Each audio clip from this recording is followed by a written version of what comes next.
February 18, 2026, University of Georgia, a brand new track and field complex just opened, and coaches who've traveled the entire country say something shocking. They've never seen anything like it. But why? What makes this different from every other track in America? For 60 years, Georgia's track and field program called One Place Home. It wasn't fancy, it wasn't cutting edge, but it was theirs. That old track on Lumpkin Street watched generations of Bulldogs run, jump, and throw their way into history. The facility opened in 1965 and served the program through decades of championships, heartbreak, and unforgettable moments. Then on February 18, 2026, everything changed. The University of Georgia officially dedicated a brand new 37-acre track and field complex on South Millage Avenue.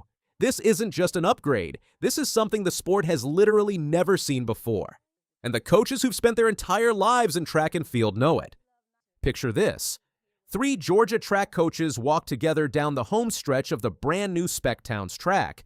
2 of them are retired. 1 is current. Wayne Norton coached here from 2000 to 2015. Lewis Gainey led the program from 1975 to 89. And Caryl Smith Gilbert, the director of men's and women's track and field since 2021, is walking with them through the most stunning facility she's ever worked in. As they stare at what's now in front of them, Smith Gilbert has one thing to say. "I love the old track, but this one, I never thought I would be a part of something so outstanding, so excellent. It's mind-blowing. Mind-blowing." That's not just coach talk, that's genuine emotion from someone who's dedicated her career to the sport. So what makes this facility so different? Let's walk through it together. The centerpiece is a 9-lane, 400-meter outdoor track with infield areas dedicated to long jump, triple jump, and pole vault. The track can seat up to 4,000 spectators, with a base capacity of 2,500.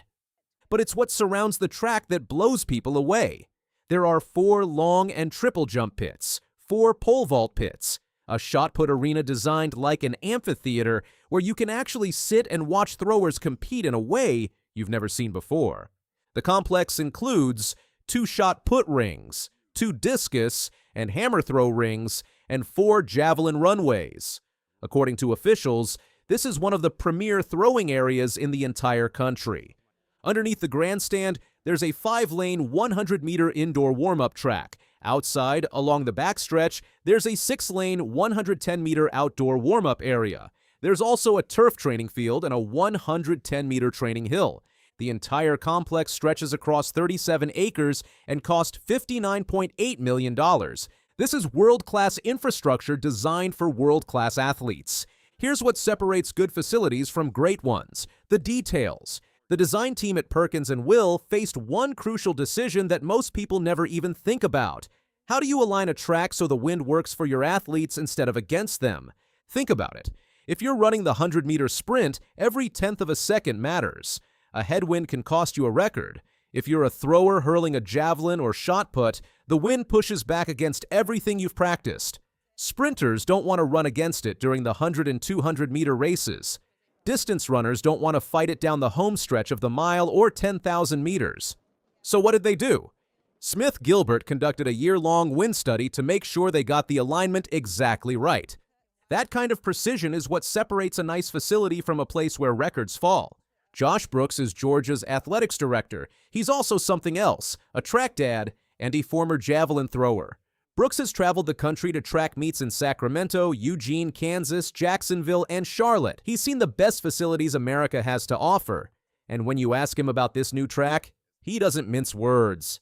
As a track dad that's been from Sacramento to Eugene to Kansas to Jacksonville to Charlotte, I can promise you there's not a better facility in the country, Brooks said. That's not opinion. That's someone speaking from personal experience, someone who knows what he's talking about. Brooks was named J. Reed Parker Director of Athletics in January of 2021 and was the youngest AD among Power 5 conferences at that time.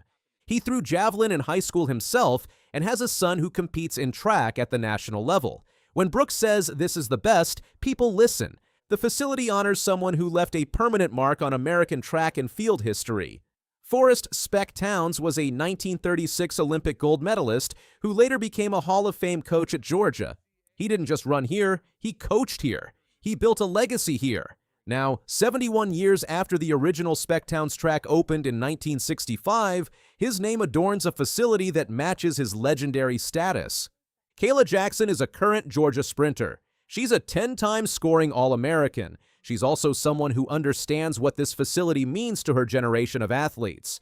When Jackson first saw the completed facility, her reaction was pure. "I think I was screaming. I was screaming and jumping because it just looks so nice," she said. And when asked what the new facility meant to her, "It just makes me feel noticed because we put in the hard work, and now it's paying off. We're getting new things to help us improve and do better than we did before."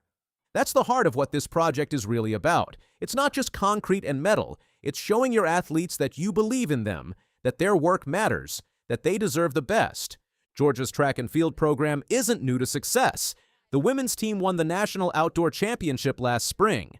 The program claimed both SEC and NCAA team titles last year. Current and former Bulldogs compete at professional and international levels, regularly bringing medals home to Athens. And now they have a home worthy of that success. The first official competition at the new facility will be the Classic City Track and Field Invitational on March 7th. In May, the facility will host the Georgia High School Association Track and Field State Championships from May 11th through 14th in a 4-day format running Monday through Thursday. And in 2027, the new Spec track will play host to the SEC Outdoor Championships. This facility is poised to become a championship venue for years to come. This isn't just about Georgia. UGA President Jerry W. Moorhead understands what they've built here. "Our world-class athletes deserve nothing less than world-class facilities," Moorhead said during the dedication ceremony. And, as I am sure our coaches and student athletes can attest, the new track and field complex certainly lives up to this lofty standard. But Brooks sees something even larger. This facility is more than just the athletic department and more than just our city. This will be tremendous for our community, Brooks said. That means every young boy and girl in Georgia can dream and have the opportunity to compete on this track. The old track served its purpose for 6 decades. Now it's gone, demolished, and repurposed for football. The land it sat on will have new life. But the spirit of Georgia track and field, that lives on in this new place. When you tear down something that's been standing for 60 years, you're erasing history. But sometimes, you're also making room for something better. Something that honors what came before while pushing toward what's possible. The new Spectown's track and field complex is that something. It's state-of-the-art, it's thoughtfully designed, it's built for champions. And on February 18th, 2026, when the gates opened and the world saw what Georgia had created, the reaction from coaches who've spent their entire lives in this sport was simple. It's mind-blowing.